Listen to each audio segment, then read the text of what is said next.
Bom dia. Bom dia a todos, tudo bem?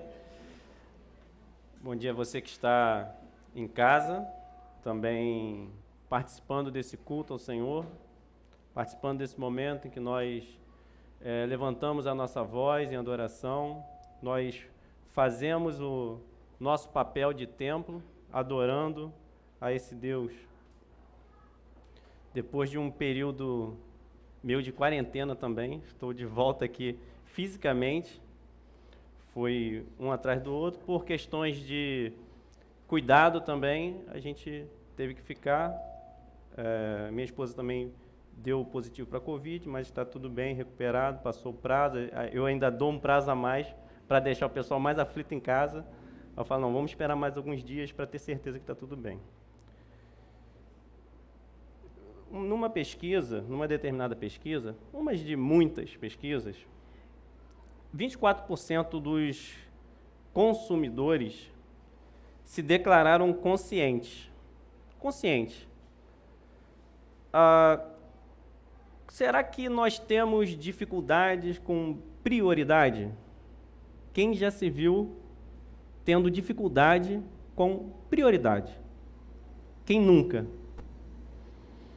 E quem se vê constantemente com dificuldade nas prioridades, e não só com as prioridades, porque, de fato, exigem de nós avaliação, exigem de nós que nós venhamos a estar pensando, arrazoando sobre aquilo. Nós precisamos tirar conclusões e pensar. Estressa um pouco, sim ou não? Pensar estressa. É trabalhoso você chegar a conclusões, tanto que tem um momento que a gente fala assim, né? Deixa, vai logo isso aí que eu não quero nem ver isso aí agora. A prioridade é essa mesmo, vamos seguir. Mas 24% nessa pesquisa se declararam conscientes, né? E aqueles que tinham consciência da inconsciência. Olha, não é a Dilma que está falando, não. Mas a consciência da inconsciência, ou seja, que eu não sou consciente. Eu faço as coisas sem consciência. E aqueles que pensam estar conscientes, que também não estão conscientes. Porque esses 24% são aqueles que dizem, eu sei as minhas prioridades, estou fazendo aquilo que é necessário. Eu faço exatamente aquilo que é prioritário para a minha vida e estou resolvendo aquilo que precisa ser resolvido. Ou eu estou resolvendo aquilo que pode ser resolvido, por isso essa é a minha prioridade. Quem nunca se viu nesses dilemas? Também no dilema daquilo que eu preciso, daquilo que eu quero. Não que, vamos pensar assim, quando a gente compra algo, Alfredo, você compra tudo o que você precisa? Não. Eu compro coisas supérfluas também. A questão é como que isso está balanceado na sua vida. Algumas coisas você compra por desejo, mas eu estou comprando coisas por desejo e deixando a minha casa em ruínas, ou determinadas áreas em ruínas, ou determinadas coisas em ruínas, eu estou no vermelho, o credor está na minha porta, estou enrolado em dívidas, pessoas estão me cobrando, estou dando um exemplo, eu tenho pendências. Essa água é minha? É? Outra. Não, se vê... Ok, só para confirmar. Então, a prioridade, para nós, ela exige esforço, e esforço que às vezes a gente nem quer. Quando a gente fala de estudar a Bíblia, ou de estudar algo, desgasta a gente. Qualquer coisa que a gente faz que exige de nós assim, um pensamento, parar, desgasta, tanto que nós precisamos estar bem para poder tomar algumas decisões, né? Principalmente quando as decisões são importantes. Eu preciso estar bem, eu preciso estar com condições para poder pensar, sim ou não? Para poder raciocinar. Eu não posso estar cansado, eu não posso estar desanimado. tomar decisões em meio a desânimo, em meio a raiva. O consumismo significa fazer compras em excesso. O ponto para mim aqui são as dificuldades em priorizar. E aqui fala sobre a questão de fazer compras em excesso. Essa expressão é usada para identificar o comportamento ou tendência. Obrigado. Agora eu sei que é minha. O comportamento ou tendência de uma pessoa em exagerar nos hábitos de consumo ou em fazer compras por impulso. Eu sei que às vezes nós temos que tomar decisões, tá? Mas tem vezes que fala assim, mas você tem que comprar isso logo. Eu não consigo comprar aquilo ali. Quando é algo que eu não estudei. Eu tenho dificuldade para comprar coisas que eu não estudei, que eu não já estava olhando. Às vezes, eu falo assim, eu vou comprar, né? O Beto já me viu comprando bastante coisa, mas eu estou olhando um tempão. Aí eu mando no WhatsApp e eu estou estudando aquilo ali. Aí eu começo a pensar as variáveis, eu coloco assim, o que eu quero com isso aqui, o que vai fazer? Então, nem tudo que a gente compra, óbvio, a gente poderia deixar de lado? Poderia. Pense só na sua TV. Você compra uma TV, mas você necessita da TV? Não. Você pode até falar, eu necessito sim porque eu quero ver TV, eu quero ter entretenimento, mas necessidade não é. Entre uma TV e pagar a sua conta de energia, o que é necessário e importante ali? Ele não quer dizer que você não possa ter a TV, mas é possível que numa determinada situação, naquele momento você não pode ter, não é o momento. Você não pode comprar aquilo ali. Já teve momentos na minha vida que a minha geladeira era uma geladeira emprestada e não funcionava o refrigerador. E eu tinha que ver o que era mais importante, a máquina de lavar ou a geladeira, e eu queria ter um DVD. Sabia que é isso que eu queria ter em casa? Era um DVD. E eu não comprei o DVD. Eu levei 1 ano para poder ter dinheiro para comprar um DVD. Um DVD. Parece fácil, né? Mas era difícil. Era difícil para mim.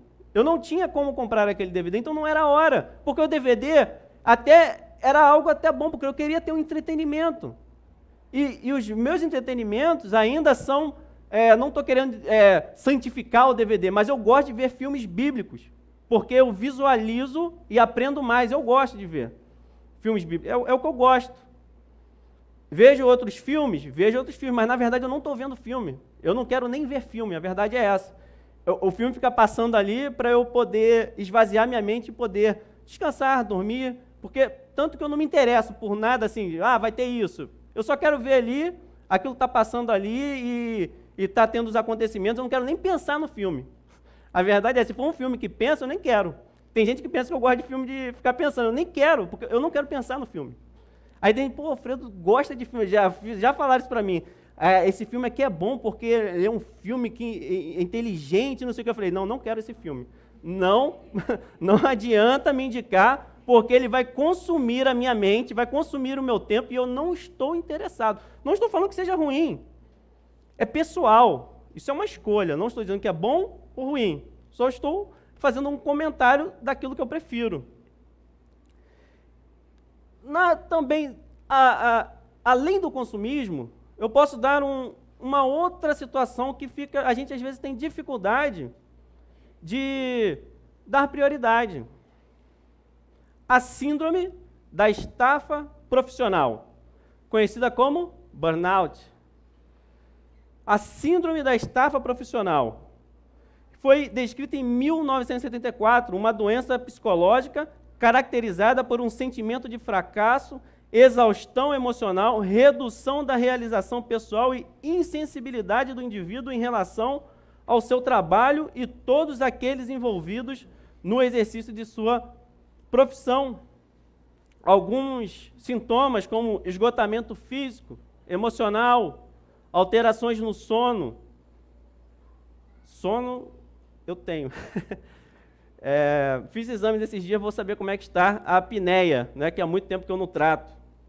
E você repara que você não dorme, porque você tem os despertares e você não consegue descansar. E você sente sonolência durante o dia, entre várias doenças que podem vir a você ter, irritações, enfim, e doenças mesmo, como hipertensão, entre outras. Você pode ter até um ataque cardíaco na hora que estiver dormindo, né? Você para de respirar.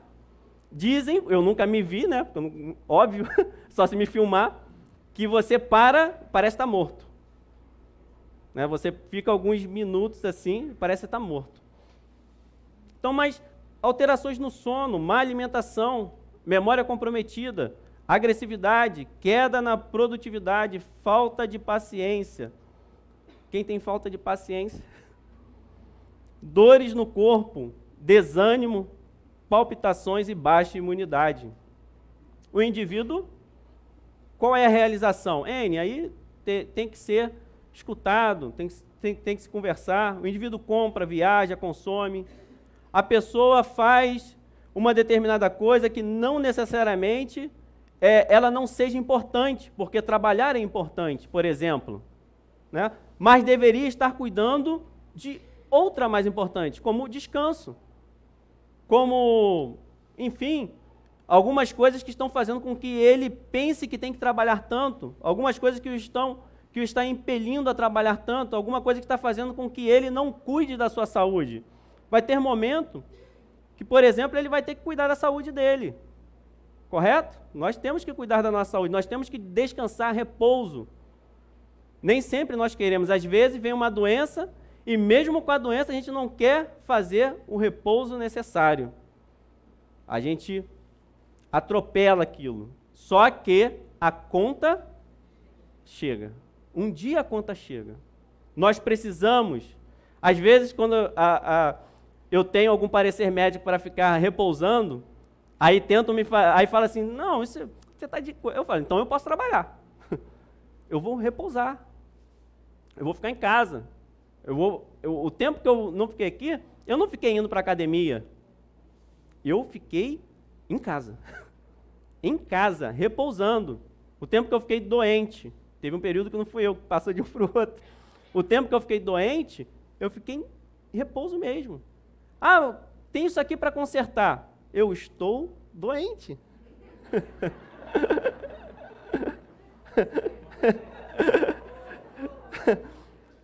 Não tem nada, eu estou doente, é repouso. Não, mas isso é muita moleza, não é isso? Não é assim que a gente pensa. Mas olha como que o mundo te dá uma coisa e cobra outra.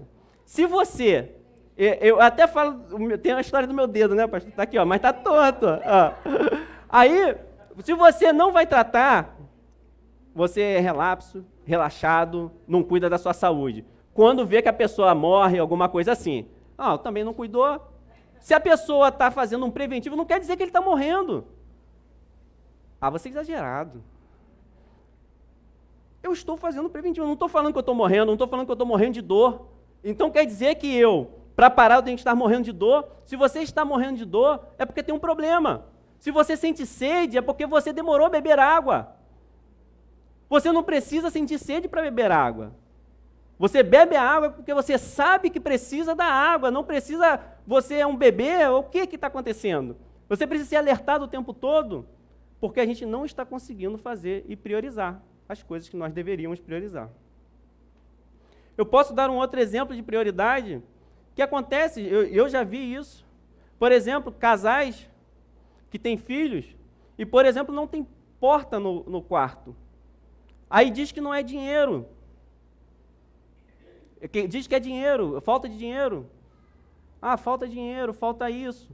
E não resolve aquela situação e passa por alguns constrangimentos dentro de casa, algumas dificuldades, e traz e não resolve aquilo. Mas você vê, foto no Facebook, estou em bonito. Não é assim? Fiz não sei o quê, carro novo. Carro novo. Ou não tem carro novo, mas botou gasolina para sair. E às vezes o preço daquela gasolina era o preço da porta. Olha a dificuldade que a gente tem. Não sai. Ah, mas eu quero ir em Rio das Ostras. Não, não vai em Rio das Ostras, eu quero ir em Arraial do Cabo. Como você vai viajar para Arraial do Cabo se tem uma porta para colocar na sua casa? Não é isso? Só que a gente tem dificuldade de ver pequenos detalhes. Uma torneira que você tem que trocar, aí você fala assim, a torneira é cara. E tem algumas torneiras que são caras, mas você não pode comprar aquela torneira. Tem umas de plástico, eu não sei o preço atual, mas não deve chegar a R$5. Não tem umas mais baratinhas, muito ruim, aquelas, mas ela vai fechar. Entende? Ela é ruim, mas ela fecha. O seu problema é a água saindo, você não precisa de uma torneira bonita. Por que não resolver? Não, mas entre você ter algo ali desperdiçando água, tá perdendo dinheiro ali, tá jogando coisa fora, um monte de coisa está acontecendo, eu não tenho dinheiro agora para comprar. Compro essa torneira aqui e coloco. Não estou falando aqui que você tem que ter coisa ruim, não. Mas é prioridade, eu não tenho dinheiro, vou fazer o quê? Pega aquilo que você tem e faz o melhor que você tem. Resolve aquilo que você tem que resolver.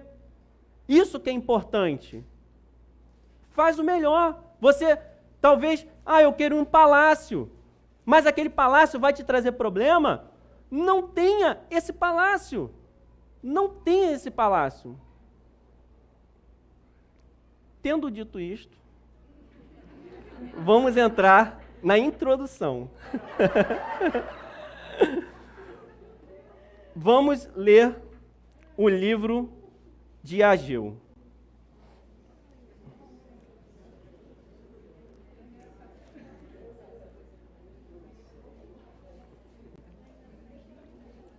Livro de Ageu, para quem, de repente, é um livro pequeno, está ali antes de Zacarias, né? Um macetinho para achar, vai em Mateus e volta um pouquinho que você vai achar o livro, né? Vai Malaquias, Zacarias e Ageu. Ok? Ageu, capítulo 1. A ideia não é finalizar, a introdução é um pouco mais longa mesmo, para que a gente feche a mensagem no período da noite. Não vamos fechar o livro de Ageu, mas vamos também dar aquele sobrevoo no livro de Ageu, pelo menos fazer uma visão panorâmica, né? Ver um pouquinho de Ageu. E a introdução, a ideia é que a gente veja um pouquinho do que aconteceu para aquele momento de Ageu. O que aconteceu antes? É bom a gente, quem não sabe, entender um pouco, e aquele que já sabe, relembrar. Versículo 1. No primeiro dia do 6º mês do 2º ano do reinado de Dario, aqui já tem uma observação para a gente. Então, primeiro dia do 6º mês, isso tudo tem, são detalhes que a Bíblia está te trazendo para mostrar como Deus agia. Não tem escrito aqui que não tenha proveito. A palavra do Senhor veio por meio do profeta Ageu ao governador de Judá, Zorobabel, filho de Sealtiel, e ao sumo sacerdote Josué, filho de Jeozadaque, dizendo: assim diz o Senhor dos Exércitos, este povo afirma, ainda não chegou o tempo de reconstruir a casa do Senhor. Por isso, a palavra do Senhor veio novamente por meio do profeta Ageu. Acaso é o tempo de vocês morarem em casas de fino acabamento, enquanto a minha casa continua destruída? Agora, assim diz o Senhor dos Exércitos, vejam aonde os seus caminhos os levaram. Vocês têm plantado muito e colhido pouco. Vocês comem, mas não se fartam. Bebem, mas não se satisfazem. Vestem-se, mas não se aquecem. Aquele que recebe salário, recebe-o para colocá-lo numa bolsa furada. Assim diz o Senhor dos Exércitos, vejam aonde os seus caminhos os levaram. Subam o monte para trazer madeira, construam o templo, para que eu me alegre e nele seja glorificado, diz o Senhor. Vocês esperavam muito, mas, para a surpresa de vocês, acabou sendo pouco. E o que vocês trouxeram para casa eu dissipei com um sopro. E por que fiz isso? Pergunta o Senhor dos Exércitos. por causa do meu templo, que ainda está destruído, enquanto cada um de vocês se ocupa com a sua própria casa. Por isso, por causa de vocês, o céu reteu o orvalho e a terra deixou de dar o seu fruto. Provoquei uma seca nos campos e nos montes, que atingiu o trigo, o vinho, o azeite e tudo mais que a terra produz, e também os homens e o gado. O trabalho das mãos de vocês foi prejudicado. Vamos curvar nossas cabeças em oração. Senhor, seja Deus aquele quem libera a palavra, Deus, que eu seja somente um mensageiro, Deus. Que eu fale somente aquilo, ó Deus, que está nas Tuas Escrituras, e o Teu desejo, ó Deus, para essa manhã, para todos que estão aqui e que estão em casa, Senhor. Que seja, Deus, o Teu Espírito ministrar aos nossos corações, que nós possamos, ó Deus, aprender mais de Ti e ouvir cada dia mais, ó Deus, a Sua voz, Deus. Que a Tua palavra, ó Deus, venha entrar no nosso coração, Senhor. Libera, ó Deus, os corações, a mente, Senhor, que nós possamos, ó Deus, sair cheios do Teu Espírito, Deus. Cheios, ó Deus, do Teu poder, Senhor. Proclamando, ó Deus, as Tuas maravilhas, Senhor.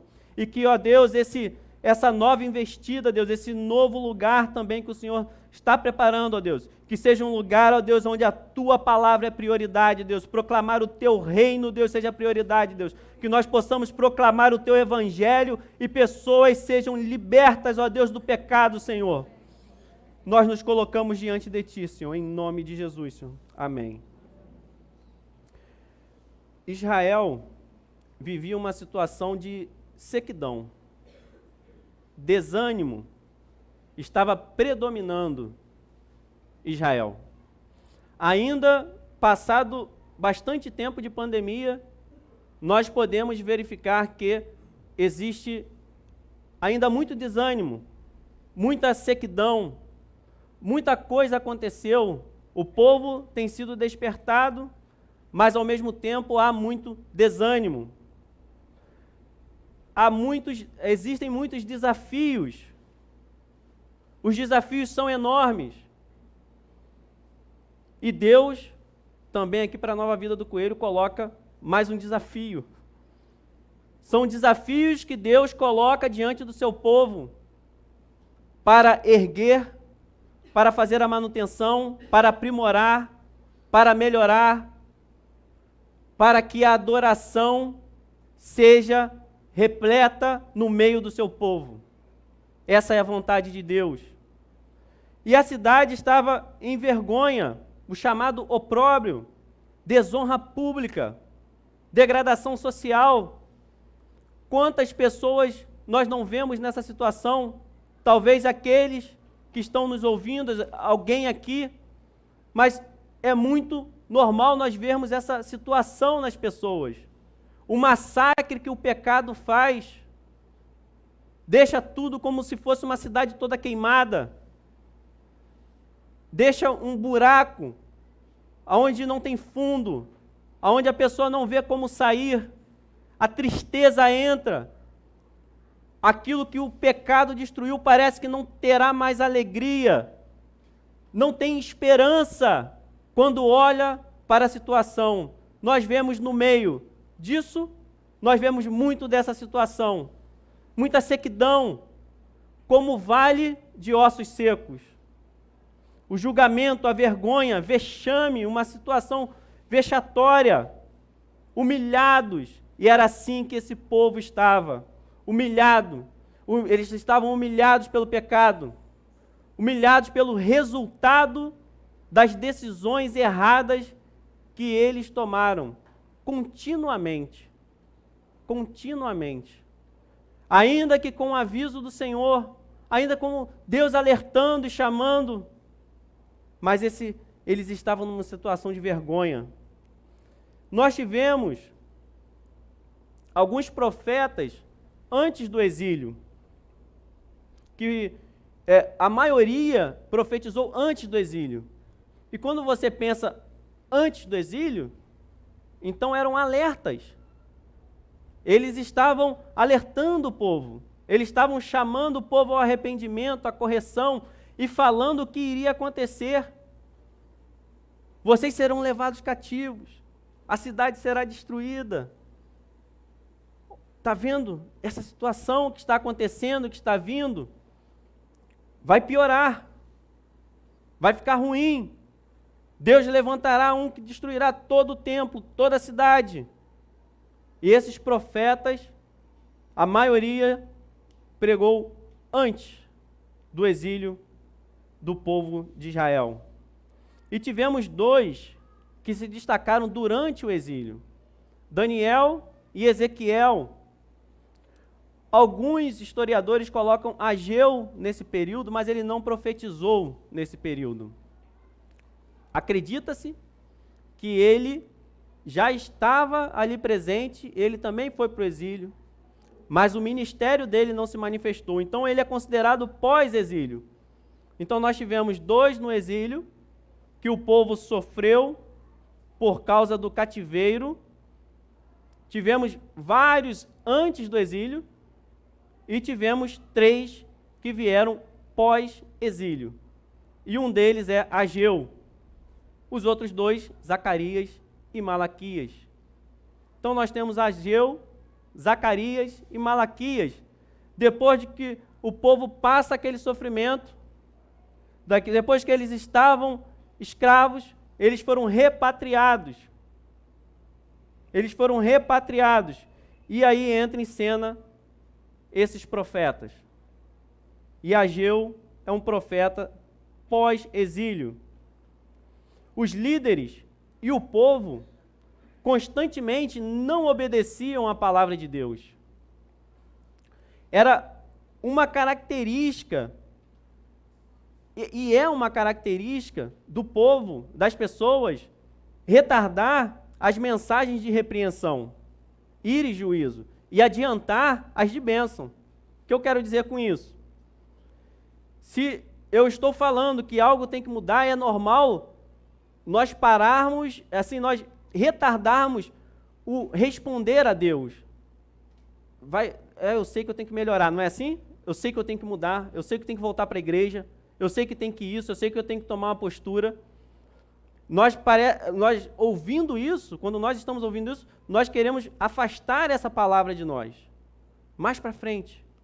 Eu sei o que está dizendo, mas vai ser mais para frente. E quando é de bênção, você quer adiantar. Eu tomo posse. Não é isso? Tomo posse. Levanta a mão aí. Segura aí a sua bênção. Aí todo mundo, eu quero essa bênção. Eu quero agora. Olha, Deus diz para você se arrepender, para você se voltar para Ele, se dedicar mais, confiar naquilo que Ele tem falado para você. Sim, eu sei que eu tenho que confiar. Mas quando de fato nós entendemos que Deus está falando, nós precisamos pensar qual postura nós temos. Lucas 13:34. Veja o que Jesus diz. Jerusalém, Jerusalém, você que mata os profetas e apedrejas os que lhes são enviados. Quantas vezes eu quis reunir os seus filhos, como a galinha reúne os seus pintinhos debaixo das suas asas, mas vocês não quiseram. É uma característica de quando o pecador está envolvido no pecado, ter dificuldade de se voltar para Deus. E se ele não refletir, nós precisamos refletir qual é a situação que nós temos. O pecador precisa refletir. E mesmo nós na igreja, mesmo nós convertidos, precisamos refletir os nossos passos e ajustar aqueles que estão errados. Porque nós não podemos imaginar que não precisamos mais de direção, que nós não seremos mais corrigidos por Deus. Não pode entrar essa prepotência no nosso coração. Eu lembro que na Inglaterra, quando, no caso, John Wesley, que é da igreja metodista, que não existia, na época era anglicana, a igreja da Inglaterra, ele foi expulso dos púlpitos por pregar arrependimento, por trazer uma palavra de que todas as pessoas são pecadoras, e trazia também aqueles que eram rejeitados para ficar no culto, e as pessoas falavam, como assim? Eu estou do lado dessa pessoa? Essa pessoa aqui, né? Hoje é assim, né? Fuma, bebe, né? Você está falando que essa pessoa da igreja eu posso fofocar, mas eu posso, fumar e beber não pode. Então, se sentiam melhores que aquelas pessoas. E quando ele falava só vocês não são merecedores disso que Deus lhe deu. Deus lhe deu pela graça, apesar de vocês serem quem vocês são. Pois o merecimento, se você pedir o que você merece, seria o inferno. Se o ser humano pede, Senhor, me dá aquilo que eu mereço, aquilo que eu tenho direito, nós não temos direito ao céu. Não temos. É um terror. Mas existe a graça de Deus, que mesmo sem merecer, Ele nos dá gratuitamente o céu. Ele nos dá o direito de viver a vida eterna, porque é pela graça que nós somos salvos. Pelo poder de Deus, pelo poder da sua palavra, pelo poder transformador que Ele transforma o nosso caráter. Ele transforma o nosso ser, Ele muda o nosso pensamento, Ele muda a maneira que nós agimos quando nós nos deixamos ser moldados por Ele. E o Wesley foi expulso dos púlpitos. Não podia pregar, porque aquele povo era muito bonitinho, não podia ficar com aqueles que fediam. E não podia ser comparado com as prostitutas. Se você se sente ofendido por um dia ser comparado com uma pessoa, com uma prostituta, é porque você não entendeu o perdão de Deus para a sua vida. Não se sinta ofendido, se sinta privilegiado por receber essa graça de Deus, por receber essa salvação. Porque se nós chegarmos diante de Deus, a não ser prostrado, Senhor, eu não mereço. Senhor, Tu és o Senhor. Obrigado, Senhor, pela sua misericórdia, por ter me agraciado com a Tua presença, Deus, por ter conduzido a minha vida, mesmo em momentos em que eu vacilava na fé, o Senhor me resgatava. O Senhor enviava os profetas, o Senhor levantou pessoas, o Senhor manteve vivo a sua palavra que é eficaz, a sua palavra se manteve viva. O Senhor é o meu Deus, o autor da minha salvação. Tu és o meu Senhor, o Senhor da minha casa, aquele que me liberta, aquele que tira os meus pecados, que lava as minhas vestes, que me coloca vestes brancas, é o Senhor e não o meu caráter. O meu caráter não se compara à tua grandeza, à tua santidade. Tu és um Deus santo. E o Senhor juntando o povo. Desta forma, não faltaram profetas mentirosos, dando falsas esperanças ao povo, a despeito da situação do pecado e juízo que estava acontecendo. Era quando tinha um profeta que falava, olha, não vai ser liberto não, está vendo o que está acontecendo? Vai piorar. Vocês vão ficar 70 anos cativos. 70 anos. Por causa do juízo de Deus. O juízo de Deus está chegando. Deus está chamando vocês ao arrependimento. Não quero ouvir. Que palavras duras. E é duro ouvir isso. Eu sei que é. É difícil. É difícil você corrigir um filho? É difícil. Mas que amor é este que vê uma pessoa indo para o precipício e não fala nada? E não tenta tirar as vendas dos olhos? E não diz assim, olha, o caminho da vida eterna é esse aqui. É esse aqui, ó, esse é o caminho da vida eterna. Que profeta é esse? Veja o que diz em Jeremias 26.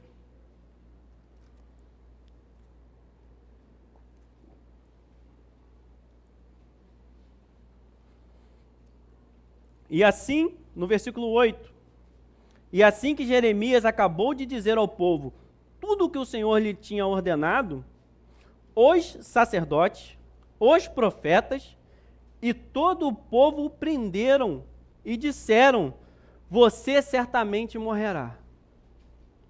Porque você profetiza em nome do Senhor e afirma que este templo será como Siló e que esta cidade ficará arrasada e abandonada. E todo o povo se ajuntou em volta de Jeremias no templo do Senhor. Cale a boca, profeta. Por muitos anos, isso tem acontecido. E acontece. Eu quero alertar aqui, não para que só tenha coisa ruim, mas é uma ingenuidade nós pensarmos que não precisamos ser corrigidos. É uma ingenuidade pensar que nós estamos perfeitos, que nós não precisamos aprumar o nosso caminho, que nós não precisamos olhar em algumas situações aquilo que nós não estamos conseguindo. Nós precisamos ser superpoderosos? Não, só existe um que é o Todo-Poderoso, que é Deus. Nós precisamos clamar, nós precisamos nos ajoelhar, nós precisamos pedir a Deus, nós precisamos confiar nesse Senhor, que na nossa fraqueza Ele nos fortalece. Ele fortalece aquilo que nós não conseguimos fazer, porque para Deus não há impossíveis. Aquilo que é impossível, nós adorarmos a Deus com o nosso coração puro, nós nos rendermos em alguns momentos não ter fé, nós falamos assim, agora está mais difícil, mas nós podemos nos ajoelhar diante de Deus e declarar a nossa pequenez, a nossa fraqueza, a nossa debilidade, e dizer: Senhor, sim, eu reconheço, Deus, sou um pecador, pobre, não consigo, Senhor, me ajude com a minha falta de fé, Senhor. Eu quero andar nos teus caminhos, eu quero seguir a tua voz, Senhor, eu quero obedecer aquilo que o Senhor tem para mim. Mas esses líderes não despertaram, porque aqui diz sacerdotes em Israel, sacerdotes e os profetas, porque eles diziam assim, ó, essa situação vai melhorar. 10 dias para acabar. Mas Deus tinha outra palavra. Não estou dizendo que eu tenho que falar aquilo que eu quero. Mas o importante é saber o que Deus está falando. E o povo não se desperta. E ele não se desperta por quê? Faltou palavra? Não foi por falta de palavra. Faltou a palavra de Deus? Não foi. Mas não existia vestígio naquele povo de identificação com o Deus que eles diziam que serviam. Quando a igreja não tem identificação com o seu Senhor, quando não há nenhum vestígio, a palavra vai entrar e ela vai ser liberada, mas os nossos ouvidos estão tapados, porque eu não tenho identificação com esse Deus, eu não tenho identificação com a santidade de Deus, eu tenho identificação com o mundo. E eu pergunto, você tem identificação com quem? Você jovem, você adolescente, aos adultos? Ou será que nós estamos secos? Mateus 7, 21. Nem todo aquele que me diz Senhor, Senhor, entrará no reino dos céus, mas apenas aquele que faz a vontade de meu Pai que está nos céus. Lucas 11, 28. E Jesus responde, ele respondeu: antes, felizes são aqueles que ouvem a palavra de Deus e lhe obedecem. Toda vez que ele era aclamado ou exclamavam, feliz a mãe, né, que amamentou, ele dizia: antes, felizes aqueles que ouvem a palavra de Deus e a obedecem. Feliz aquele que ouve a palavra do Senhor e a obedece. E agora no texto de Ageu, nós vamos entrar na primeira lição do texto de Ageu. Líderes, igrejas, né, elas podem se desviar. E esquecer isso é não permitir que Deus possa direcionar a igreja e ajustar os seus passos. Então o povo, por causa disso, ele foi levado cativo. O rei Ciro, mais para frente, ele baixa um decreto, um edito, para que os judeus voltassem para Jerusalém. E ele devolveu os utensílios do templo que foram tomados por Nabucodonosor. E teve provisão e proteção para a obra.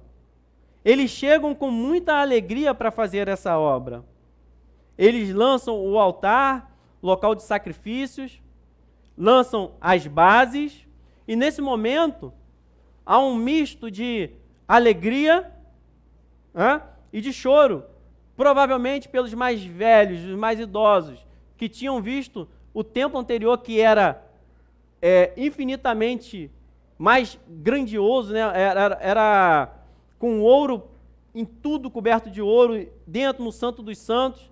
Eles olharam a construção, alguns ficaram alegres porque estavam podendo construir algo, e os saudosistas olharam para aquilo que era antigamente e falaram, nunca vai ser igual. Não vai ser igual. Isso aqui não é a mesma coisa. Então teve um misto de emoções ali. Então, entre alegria e choro. E houve uma miscigenação, uma mistura, porque alguns ficaram ali, isso era uma estratégia para enfraquecer o povo, eliminar, porque começavam a se casar com outros. E esses eram samaritanos, que tentaram ajudar no templo. Tentaram ajudar no templo, queriam ajudar o templo, tanto que depois, o que eles fizeram? Eles fizeram uma forte oposição. Eles foram desanimando o povo, pagando os soldados para poder parar a obra, para poder desanimar as pessoas. E eles se opuseram ao ponto de que, num determinado momento, eles mandaram, quando já não era o rei Ciro, mandaram uma carta, e o rei Artaxerxes, ele parou a obra, mandou parar. E o povo ficou desanimado com toda essa oposição. O povo, então, ele volta para a reconstrução de sua casa e esquece da casa de Deus. Então, passam-se cerca de 16 anos da obra parada e entra Ageu em cena.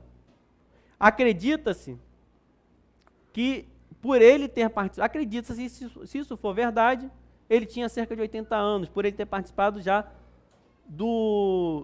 ter visto o Templo de Salomão. Então, acredita-se que ele tinha aqui 80 anos, acredita-se. Se isso for verdade, seriam 80 anos. E ele teve um ministério, pelo menos registrado, de 4 meses. Dá para a gente fazer alguma coisa com 80 anos? Dá? Claro que dá. Mas como que a gente às vezes fica? Não é isso? Será que quanto tempo ele esperou também para poder vir o ânimo de alguém que tinha tudo para estar desanimado? Não é isso? E ele anima o povo. Mas por quê? Porque é a palavra do Senhor. Vamos no versículo 1 de Ageu. Ageu, capítulo 1, versículo 1.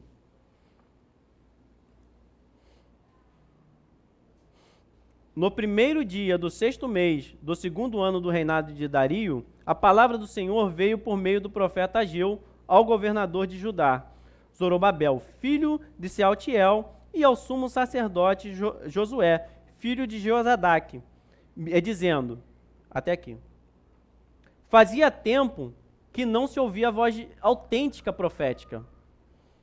Depois, essa é a primeira vez pós o exílio, a era exílica, pós-exílica, que se ouve a voz autêntica de Deus.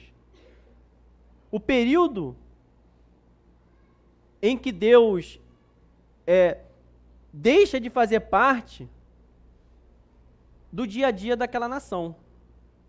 E nós podemos entender que, quando Deus deixa de fazer parte dos nossos cultos, há uma sequidão. E esse período ainda acontece nos dias atuais? Pode acontecer sim. Por que não?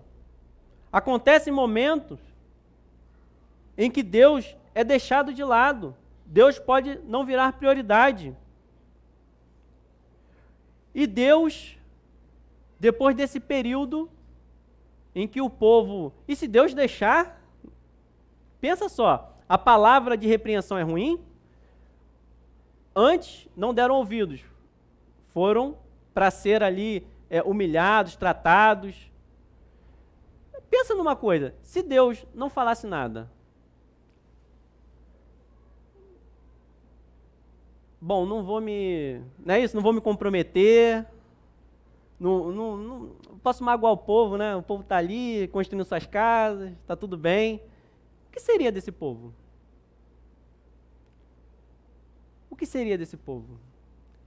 Vocês acreditam que o povo iria fazer assim, olha, estamos muito tempo pecando, né? Muito tempo afastado. Eu gosto mesmo de Deus. Eu vou me dedicar a Deus, à santidade. O que vocês acham? Isso iria acontecer? Óbvio que não. Não iria acontecer. E Deus vem agora nesse momento sublime, e Ele traz a palavra dEle. E veja a misericórdia de Deus. É que às vezes a gente vê a palavra dura, mas veja a misericórdia de Deus. É um período considerado aqui pelos estudiosos de festa, como se fosse hoje um dia santo, que as pessoas se reuniam. Então Deus não só traz o profeta Ageu, mas Ele quer o máximo de alcance. Eu quero a assembleia cheia, porque eu quero libertar esse povo. Eu quero que todos ouçam a minha palavra. Deus, ele não, eu costumo falar que Ele não dá as coisas de mão minguada, né? Ele abre a mão de uma maneira e fala assim, vou dar oportunidade para esse povo, eu quero resgatar esse povo. Com a máxima abrangência. Eu quero aumentar o meu alcance. Eu quero que a minha voz ecoe em Israel, para que todos ouçam a minha vontade, para que todos saibam que eu sou o Senhor e que eu estou à frente de todas as coisas, acima de todas as coisas, que eu sou um Deus vivo, um Deus que resgata, um Deus que proclama o seu povo a ficar de pé para a obra, para ser templo, santuário do Espírito Santo de Deus, para adorar a esse Deus. Um período de colheita, acredita-se que era entre agosto e setembro, então tinha motivos para festejar, porque eles tinham a colheita. Mas eles tinham motivos também para chorar. E Deus se aproveita do momento para poder falar, povo, eu tenho uma obra com vocês. Eu tenho uma aliança. E a minha aliança é perpétua.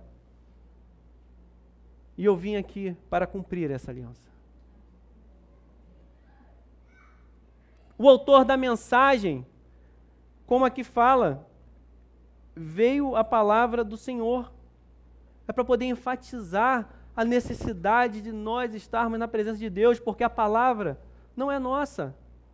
Somos apenas um canal, mensageiros. Deus, quando nós nos colocamos à disposição de Deus, grandes coisas irão acontecer para o reino de Deus. Porque Ele é poderoso para levantar em nós toda a profecia, todo dom espiritual, toda a capacitação. Ele quebra as barreiras, Ele elimina o pecado, Ele faz a terra dar frutos, Ele faz o nosso coração borbulhar de alegria novamente pela obra. Aquele que parou de evangelizar, volte a evangelizar, volte a canalizar as suas forças para o Senhor, restabeleça os seus pés diante de Deus, coloque o calçado do evangelho da paz, a couraça da justiça, o capacete da salvação, erga, a palavra do Senhor. Não são nossos méritos. Então, por menor que seja ou que pareça ser, por ser Deus que está fazendo através da nossa vida, não há nada que seja feito na casa de Deus que não tenha importância. Tudo que é feito dentro da casa de Deus é importante, porque é santo, porque é feito pelo Espírito dele, porque nós somos canais. Aonde nós estivermos, o que nós estivermos fazendo, não tem pequena importância, porque o importante é Deus fazer e trabalhar na nossa vida e estar presente em nós. Isso que é importante para a nossa vida, Deus ser o nosso Deus e nós proclamarmos a Ele a nossa vida, darmos a nossa vida para Ele numa totalidade. Ele ser a nossa liderança, Ele ser o nosso Salvador. É isso que faz diferença na nossa vida. Nós somos apenas portadores daquilo que Deus quer fazer, por menor que possa parecer, é importante, porque o que é mais importante para Deus do que senão as vidas que estão envolvidas em tudo o que acontece na igreja, são vidas que são importantes, as vidas que são salvas através de você, é a sua vida que é trabalhada, é você que está sendo aperfeiçoado para o grande dia do encontro com Jesus Cristo, que é um encontro para a eternidade. Deus não está fazendo uma obra temporária, é uma obra para a eternidade, uma obra para você estar presente diante do grande Senhor, adorando eternamente. E Deus traz a palavra, e veja como Deus age. Primeiramente, não somente, mas primeiramente, para a liderança civil e religiosa, une as duas forças. Zorobabel, não é isso? Ele traz essa liderança, e Josué, que era sumo sacerdote. Então, o governo civil e o espiritual precisavam da direção do Senhor. Precisar da direção de Deus não é vergonha. Se manter fora da presença de Deus, que nós estaremos entrando em vergonha, no sentido que não terá proveito. Os primeiros a serem impactados pela mensagem são os líderes. E da mesma maneira, são esses que devem influenciar. E por isso, quem está em posição também de liderança deve temer e tremer diante do Senhor. E de alguma forma, todos nós temos alguma posição de liderança. Porque hoje Deus fala contigo na intimidade.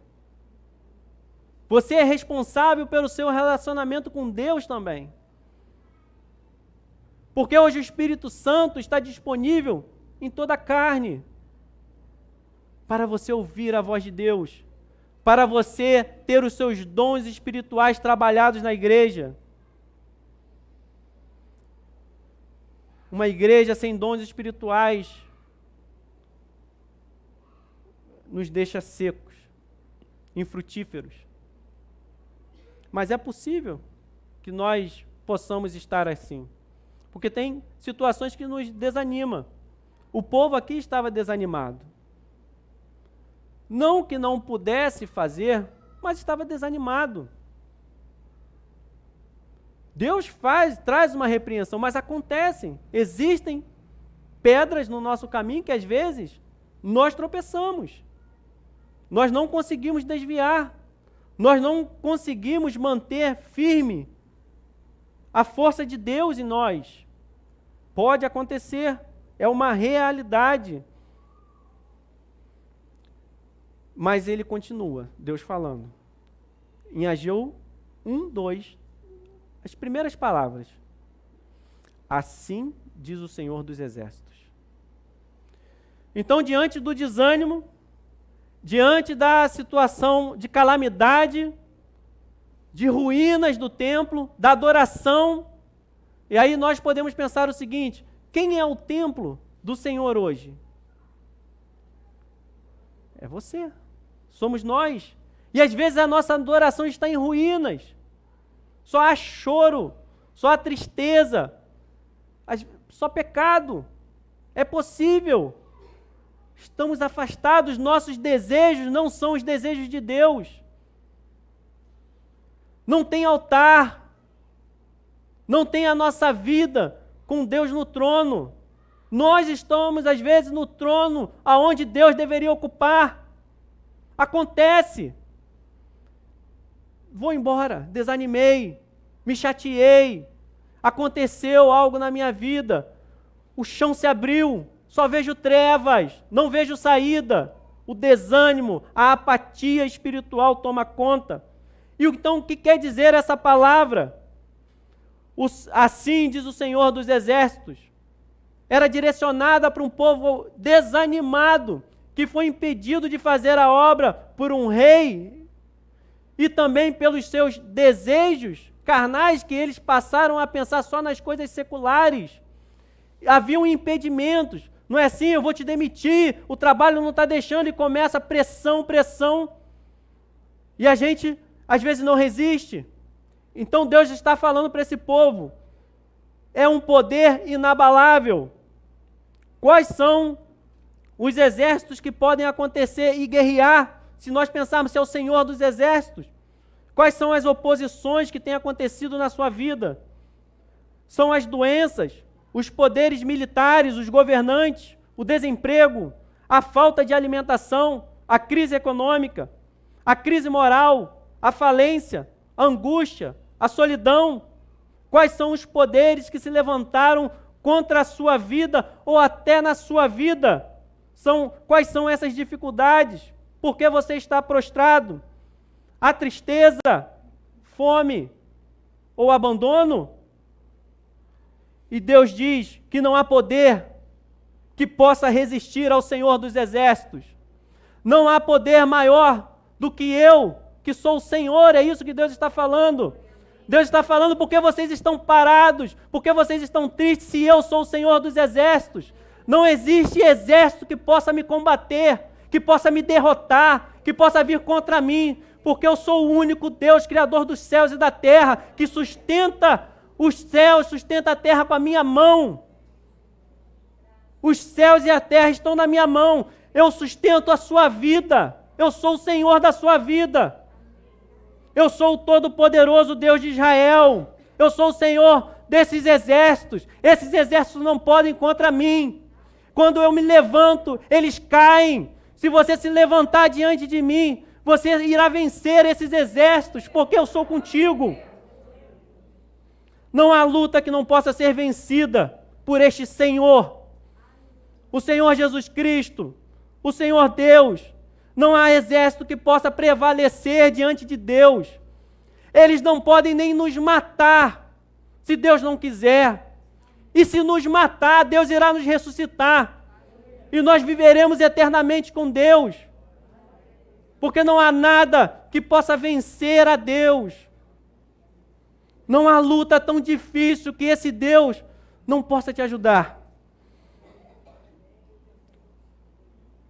E Deus diz: ei, desanimado, eu que estou falando, o Senhor que vence qualquer batalha. Gênesis 18:14, Deus, Ele levanta para o povo isso dele. Não só para o povo, no caso aqui uma promessa para Abraão, mas Ele está sempre levantando isso para o povo. Existe alguma coisa impossível para o Senhor? Deus pergunta para a gente: existe alguma coisa impossível para mim? Quais são as suas dúvidas? Qual é a nossa resposta para o Senhor? Senhor, não existe nada impossível para ti, Senhor. Tu és o Deus que tudo pode. Jeremias 32:27, novamente. Eu sou o Senhor, Deus de toda a humanidade. Há alguma coisa difícil demais para mim? Ele não está dizendo que o que você passa, o que nós passamos, não são lutas, ou não são grandes montes, mas ele está dizendo o seguinte: para mim há alguma coisa difícil que eu não posso fazer você passar? Que eu não consiga sustentar a sua vida? Não tenho eu sustentado a terra, eu não sustento o sol, eu não sustento todas as coisas que aí estão, eu não sustento você poder respirar, eu não sustento toda a humanidade, não sou eu que dou provisão da terra. Eu sou o Senhor que te sustenta. Então, uma pequena afirmação de Senhor dos Exércitos já está querendo chamar aquele povo a atenção e dizer: povo, vocês que estão parados na adoração, o templo está perdido. Eis que diz o Senhor dos Exércitos, acima de todas as coisas. E ele continua: este povo afirma: ainda não chegou o tempo de reconstruir a casa do Senhor.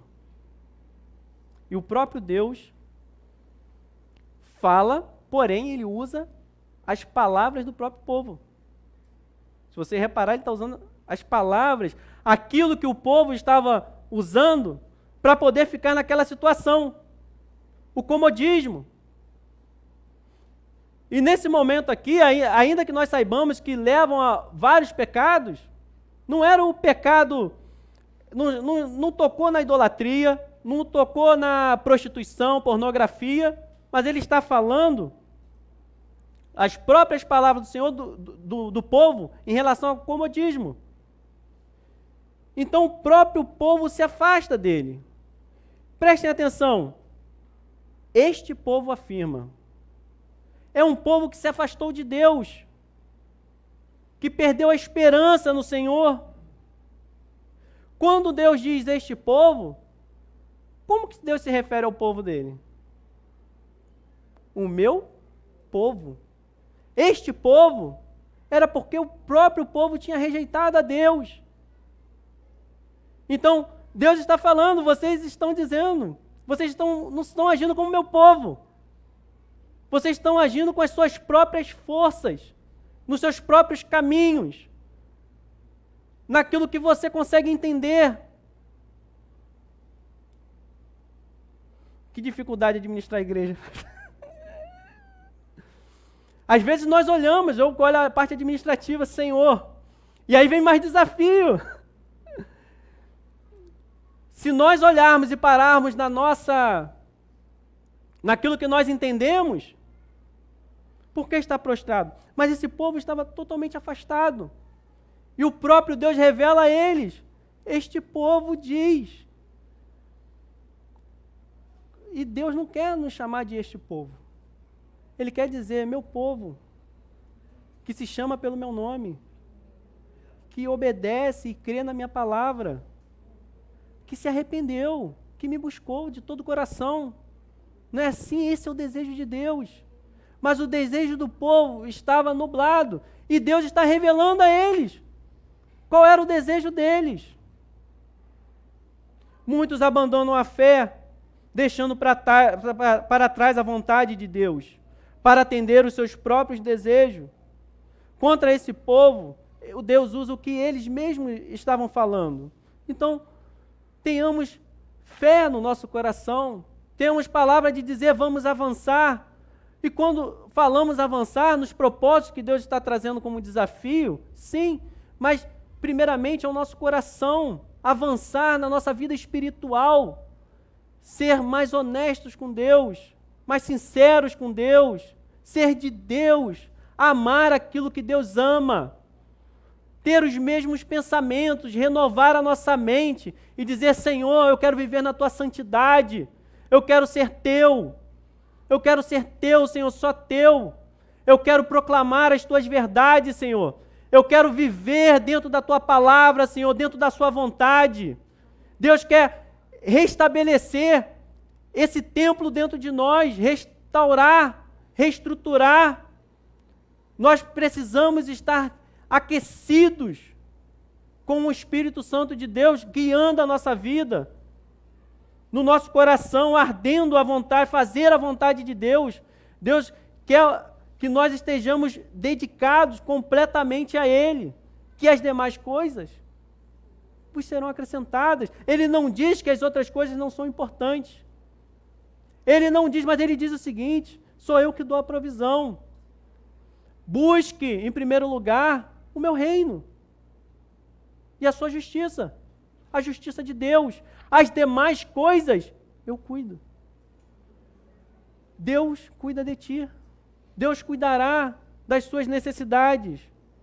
A pandemia afastou também muitas pessoas do templo presencial, de querer estar junto, de querer não só estar junto, mas de aprender, de você ser, que você está num processo de santificação,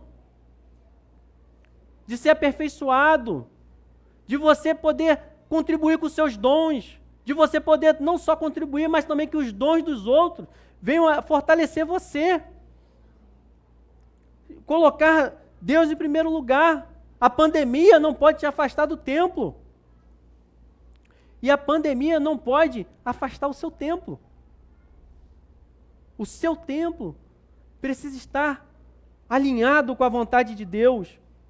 Precisa ter um altar dentro de você, vivo. E esse altar vivo vai te levar para a igreja, para compartilhar os dons, para evangelizar, para pregar.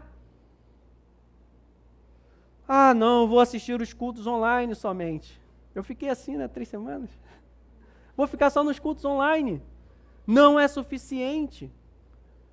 A igreja, ela é feita com vida que vem dada de Deus, e vida em abundância, para nós sermos transformados, para nós sermos trabalhados por esse Senhor. Que Deus possa nos ajudar, que Deus possa trazer à nossa vida esse entendimento. Nós iremos continuar, se assim Deus permitir, para poder fechar esse ponto. Que esse culto esteja sempre dentro de você, esse Deus que diz que está te sustentando, aquele que tem você na mão dele, cuidando.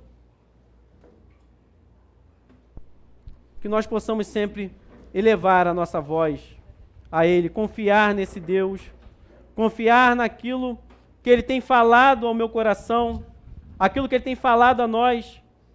Nós precisamos reedificar esse templo, cuidar em primeiro lugar das coisas de Deus. A palavra que Deus cultiva em nosso coração precisa ser praticada. Imagine o tempo que esse povo não ouvia verdadeiramente a voz de Deus. Nós precisamos ser esse templo edificado, esse templo liberto pela palavra de Deus, pelo poder de Deus. Crer que Ele está trabalhando na nossa vida, crer que Ele está transformando o nosso caráter e que Ele tem planos verdadeiros para nós, planos verdadeiros para a sua vida, e que o plano dEle é para a eternidade.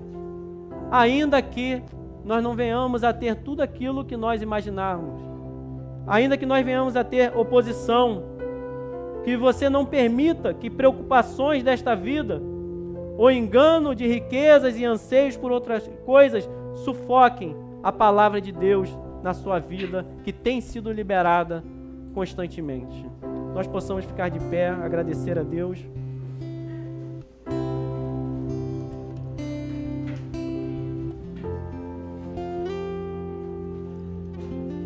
Você possa fechar os seus olhos, para que você possa agradecer a Ele, dizer: Senhor, Tu és o meu Deus, Senhor. Eu quero, ó Deus, colocar em prioridade, Senhor, a Tua vontade, Deus. Quais são os obstáculos, ó Deus, que tem na minha vida, Senhor, que tem preocupado o meu coração, Senhor. Obstáculos, ó Deus, que não são maiores que o Senhor dos exércitos. Que não há nada, que não há trevas, ó Deus, que não possam ser dissipadas, ó Deus, diante da Sua palavra, da Tua luz, Senhor. Os montes, ó Deus, são abalados com a Sua palavra, Deus. O pecador, Deus, é perdoado, ó Deus, pelo Teu perdão, pela Tua graça, Senhor. Que o Teu perdão alcance, ó Deus, Sim, Senhor, nós entregamos, ó Deus. Entrego a Ti, Senhor, toda adoração, Deus. Que Deus abençoe. Eu verei a Tua face. Se o Senhor tocar meus lábios,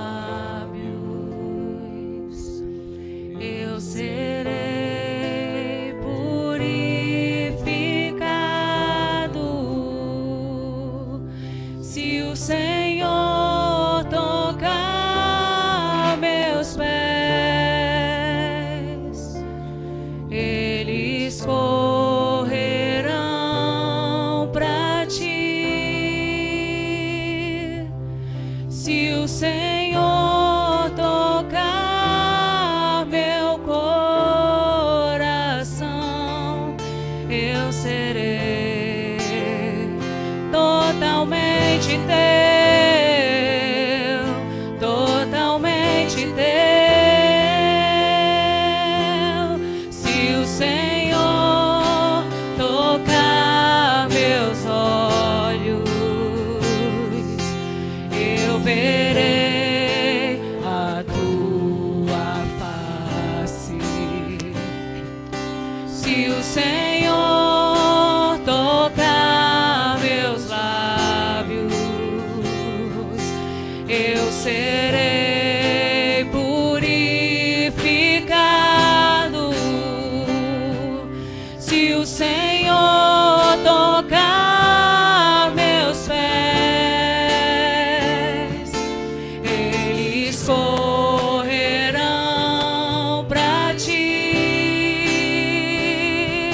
Se o Senhor tocar meu coração, eu serei totalmente teu, totalmente teu.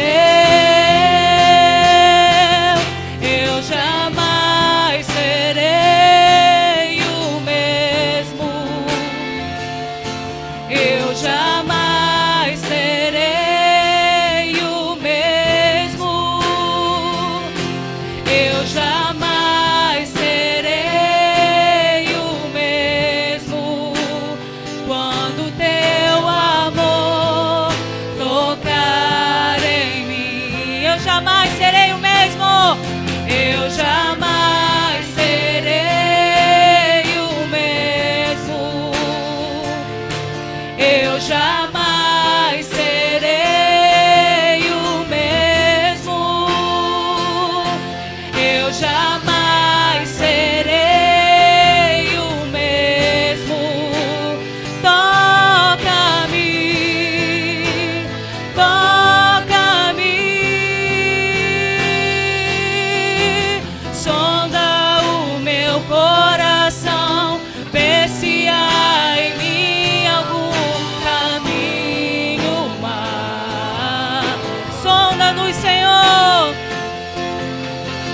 Guia-me por Teus caminhos, Tua palavra é lâmpada para os meus pés.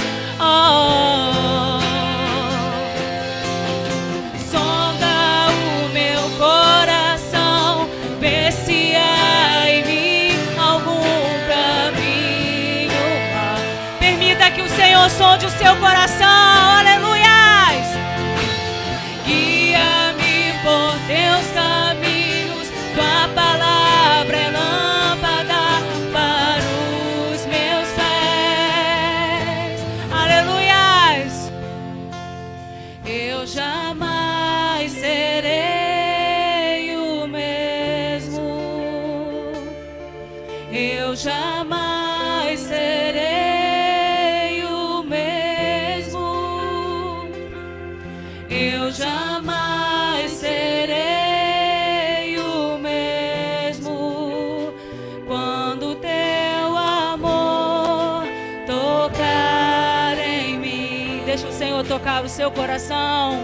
Eu jamais serei o mesmo. Eu não quero quero ser a mesma. Eu jamais Eu não quero, Senhor. serei o mesmo. Eu jamais serei o mesmo. Toca-me, toca-me, toca-me,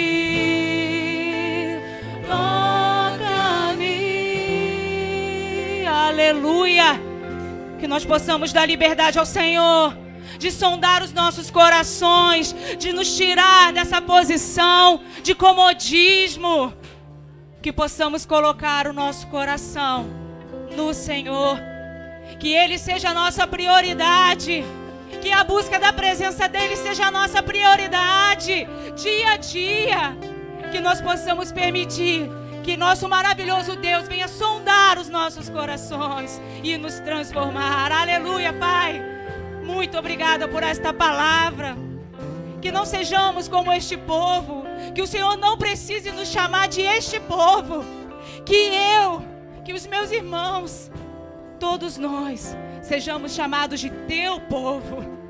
Pai, nós queremos ser o teu povo. Nós queremos ser o teu povo, Senhor. Então sonda os nossos corações. Sonda, Senhor. Transforma-nos, porque não queremos ser o mesmo. Pai, muito obrigada por este culto maravilhoso, por tua presença tão real, Senhor.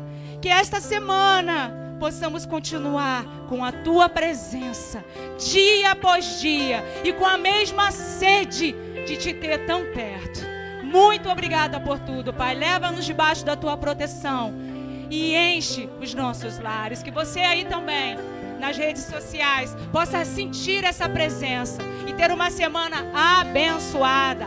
Aleluia! E você que está aqui, pode finalizar um culto com um aplauso forte, caloroso a esse Deus digno. Aleluia!